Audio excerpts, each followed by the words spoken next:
Hello, welcome back to the channel of nonsense and the car equivalent of a rich tea biscuit. It's the Dacia Bigster. It's affordably no nonsense, does the job very, very well. It's just missing that rather unnecessary extra layer of chocolate or soft touch plastics. Anyway, let's stop thinking about biscuits, more about car reviews, and find out if this Dacia Bigster is a great rival to all of the established competition. That is a pretty big deal, this Dacia Bigster, because it is the budget Romanian brand's rival to all of the most popular family SUVs like the Tiguan, the Kia Sportage, the Hyundai Tucson and the Ford Kuga. But it starts from £25,000. You might think, oh, it's going to be rubbish then, but no, you can get this as a petrol or as a full hybrid. This is a mid-spec model with the hybrid engine, so it is just under £30,000, which you're going to say is loads for Dacia. But when you compare it to the rest of the market, to get a hybrid of any of those rivals, you're looking at about £34,000, £35,000, maybe even more. And they will be entry-level models, which don't have all the kit this does.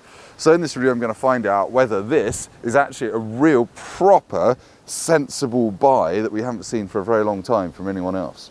Looks-wise, you might think this is a Duster, and it is basically a stretched Duster, let's be honest. It's 23 centimetres longer than a Dacia Duster. This is 4.6 metres long, which is why it competes with all those cars I just mentioned at the top of the video.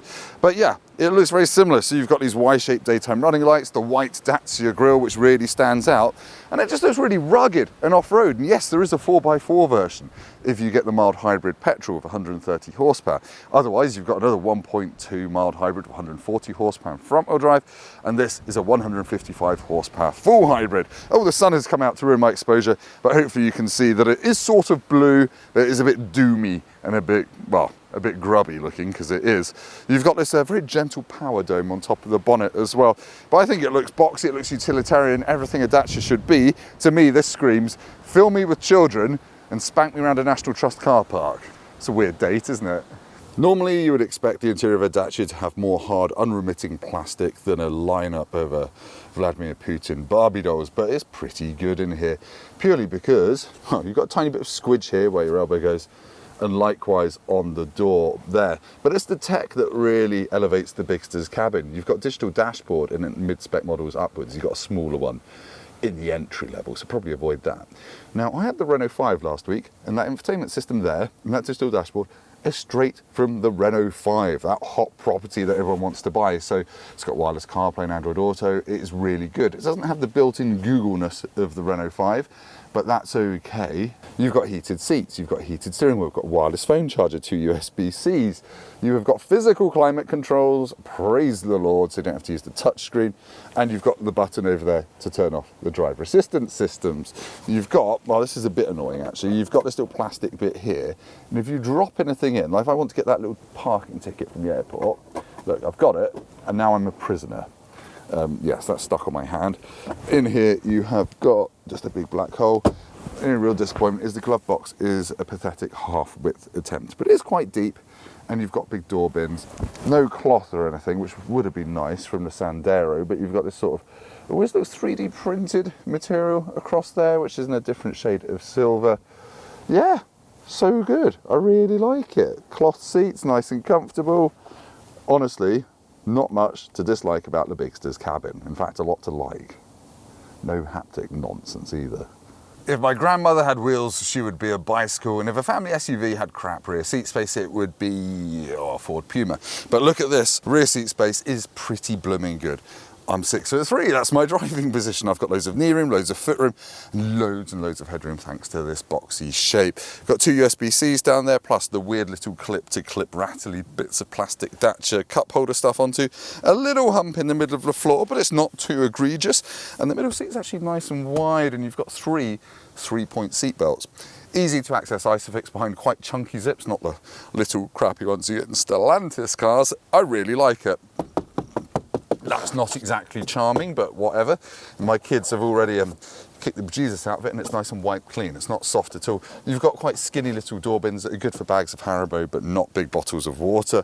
And if you want to use the centre armrest, you've got to flip the whole middle seat down to expose a very hard sheet of plastic with some poorly angled phone holders and 2 big cup holders. But whatever, it's roomy, and that's what counts. Now, because this is a mid-spec named after the best band of the 80s, Journey model, it's got a few things you don't get in the entry-level one, namely a black roof, and an electrically opening boot. That's what I was trying to say. You've got 612 litres of space in this hybrid one, and that is a vast, vast space with a flat load lip here, and an actual space saver spare wheel, which you could hoik out and get more space under there if you wanted to. You've got some cubbies at the side. You've got levers for folding the rear seats remotely. This is getting good, isn't it? And even better, if you get the mild hybrid, you get 677 litres of boot space. Now, bear in mind, I think from memory, the Sportage and the Tucson are around 550, 570 litres. That is almost 100 litres bigger than those cars. So wow, yeah, and like I said, they've done a Skoda. They really have done. Now, towing weights, if you get the hybrid, it's not so good. It can only tow a ton on a brake trailer. If you get the mild hybrid normal petrols, 1.5 tons. Yeah, and it still looks very rugged with these diagonal things here.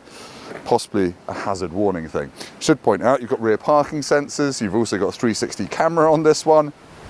What more do you really want? Apart from a cuddle. Right, driving the Dacia Bigster then, it's got keyless, you just have one of those slim Renault keys. The start-stop button is down there, and the car starts up, depending on whether the battery's got loads of charge or not, in silence. Now, you have to press the slightly weird, rubbery, plasticky, well, let's be honest, phallus of gear shifting. And then, let's get out of this parking space. Reversing camera is quite low res, but I've got a camera at the front, and I've got cameras on the sides as well. So this mid-spec car, the 360 camera, yes, it's not great quality, but it is there. And that just adds to this car's sort of easy to live with attitude, really. Right, I'm just gonna drive out of town. Still on electric power at the moment. I've not chosen to do that. The car's just sensibly choosing what power source to use. View out the back, a bit rubbish at the very far corners, but out the kind of bits just before the back quarters, there's probably a technical term, going between the C and D pillar. The view's actually not bad because it's got big rear windows, big mirrors as well, but that is perhaps this car's biggest driving downside, is that the door mirrors at 70 miles an hour create quite a lot of wind noise. There's not as much sound deadening or something going on, which means it is noisier than most rival cars. Now, to turn the speed limit warning bong off should you want to, there's a physical button down there. You press that twice, like in every other kind of modern Renault, really. And that is the thing. Dacia is now getting all of the latest Renault kit for this car. It's not decades old Renault stuff. So I've got the display and the entertainment system from a Renault 5 in here. The buttons are all the same as well, physical climate buttons.